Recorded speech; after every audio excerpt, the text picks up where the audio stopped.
What's your name? My name is Doreen Bino, Alright, so where'd you grow up? Lincoln and Underhill. So I'm a Lincoln girl all day. What was it like? What was the block like? There was a lot of weed selling around Lincoln Place before the cocaine and the crack actually came through. They were selling weed.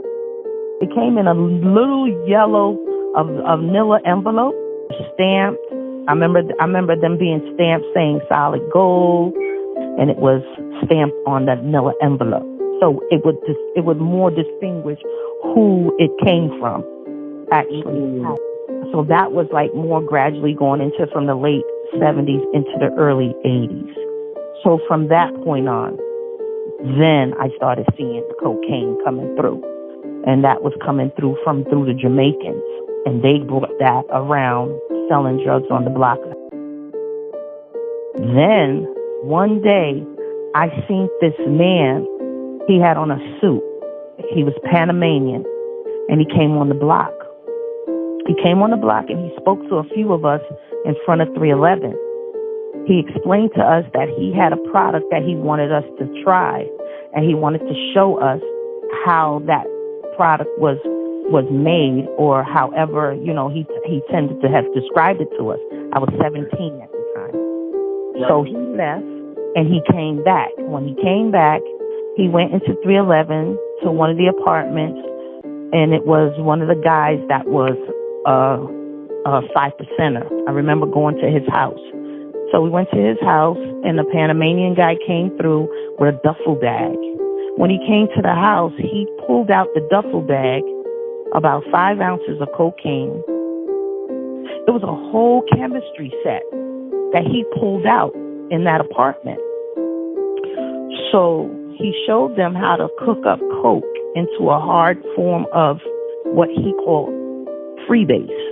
And it was a few of us. We were only like maybe 16, 17. I was 17 after that.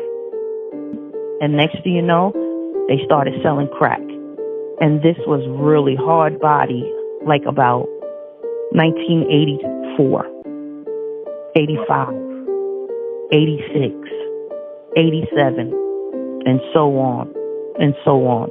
And it just became this like epidemic of crack cocaine through the block. It was terrible.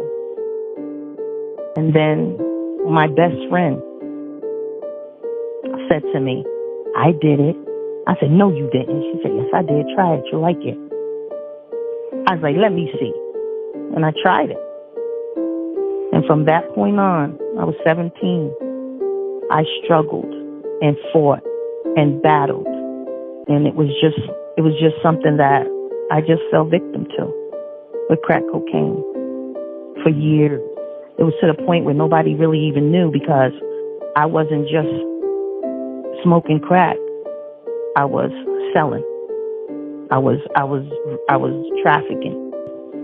I was that girl that used to bring work out of town on Greyhound. I was trafficking on Greyhound, trafficking on Amtrak, driving. I had my own personal vehicle with built-in compartments.